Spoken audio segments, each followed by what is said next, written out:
Mesdames, Messieurs, nous faisons partie, vous et moi, d'une couleur en voie de disparition. Les statistiques le prouvent, le blanc s'éteint, et quand c'est...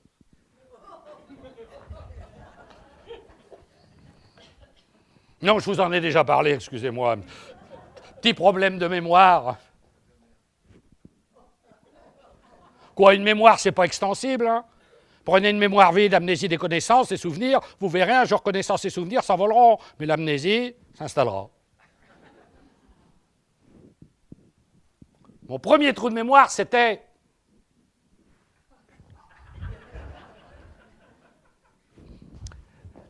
C'était sur scène.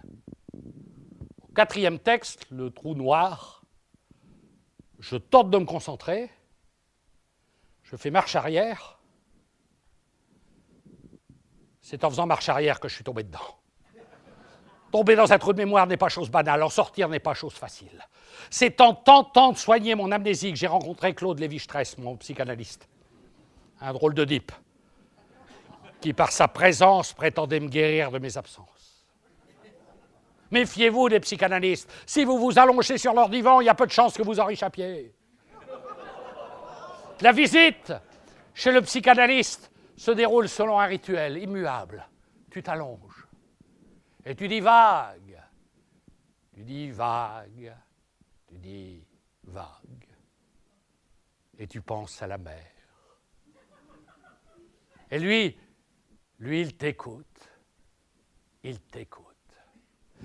Il t'écoute très cher. Moins il t'en dit, plus il te coûte cher. Il te laisse rêver. Et pendant que tu bâtis tes châteaux en Espagne, il ramasse les loyers.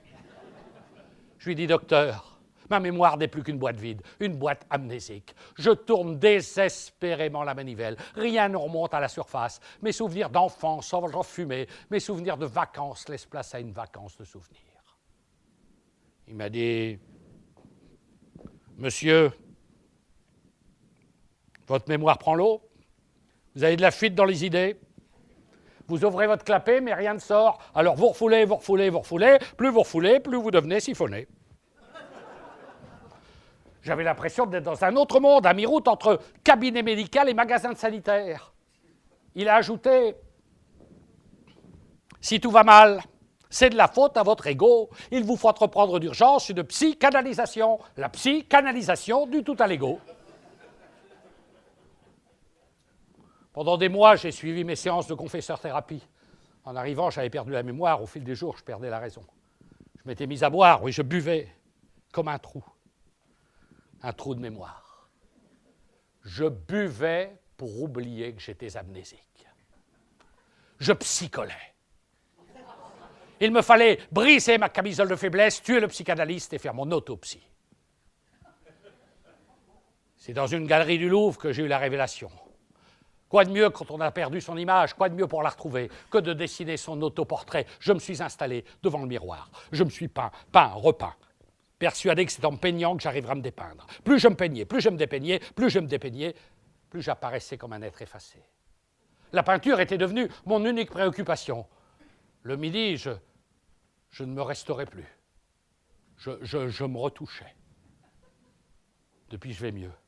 Je ne m'en mêle plus les pinceaux, j'arrive à m'encadrer, parfois même à épater la galerie, je vais mieux. J'ai toujours pas retrouvé la mémoire, mais qu'importe, si un jour vous perdez le contact avec la réalité, ne cherchez plus à la retrouver, recréez-la. L'imagination. L'imagination, c'est ce qui reste quand on a tout oublié.